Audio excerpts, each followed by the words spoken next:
Hey, I'm Fucci and welcome to Tiny Kitchen Big Taste. Today we are covering one of the most sought after recipes out there with another Tiny Kitchen recipe remix. Today we're making Ina Garten's perfect roast chicken. Now many of you know Ina from the Food Network as the Barefoot Contessa. Well, today I am the crock-wearing Count and I am going to show you how to make one of the most succulent birds out there. Y'all ready? Then bring it.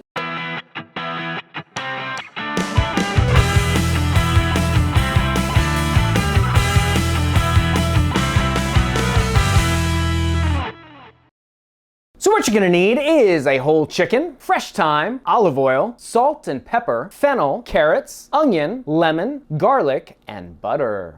You'll also need a large roasting pan, a basting brush, twine, and you guessed it, a sharp knife.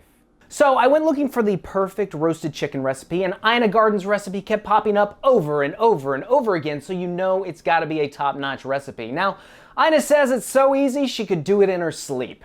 I tried that last night and, well, everything's still here. So, for round two, I'm gonna try it fully awake and we'll see if we get anywhere. I like to start by cutting all our vegetables, that way we don't cross-contaminate the board with the chicken. We start by cutting our onion, cutting it into quarters, and then peeling off the skin.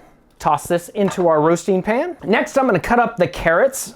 Now I just take off the tips of the carrots and then maybe make 2-inch slices, and we'll throw these into our baking dish. Next, we're gonna cut up our fennel. If you're wondering what it tastes like, fennel seeds are what gives Italian sausage that distinct flavor. We're gonna cut off the tips of the fennel. We won't be using these, and then we will just cut little strips, cutting up the bulb of the fennel, and then place it into our baking dish. Next, I'm gonna season our vegetables with some olive oil, a little bit of salt and pepper.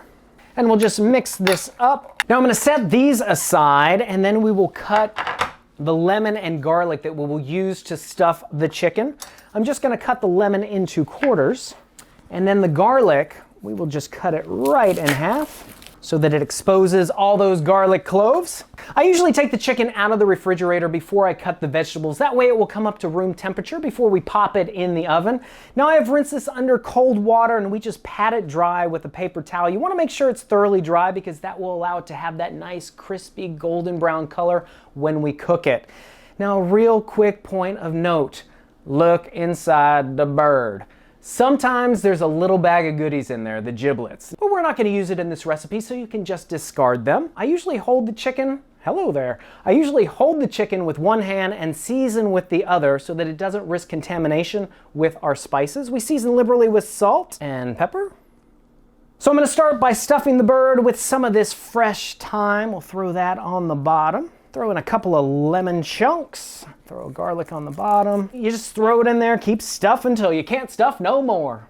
Now we're gonna have to truss our chicken. That's a fancy word for saying tie up the legs. The reason why we do that is because you want it all together when it's cooking so it's nice, tight, and happy. Otherwise, the legs will be flopping around and they have a tendency to burn. So in order to truss the chicken, I just get some twine here. I like to wrap it around one of the legs, wrap it around the other, and then just bring them close together. And then we will tie it off into a knot. And then we will tuck these wings underneath. This will keep them from burning as well.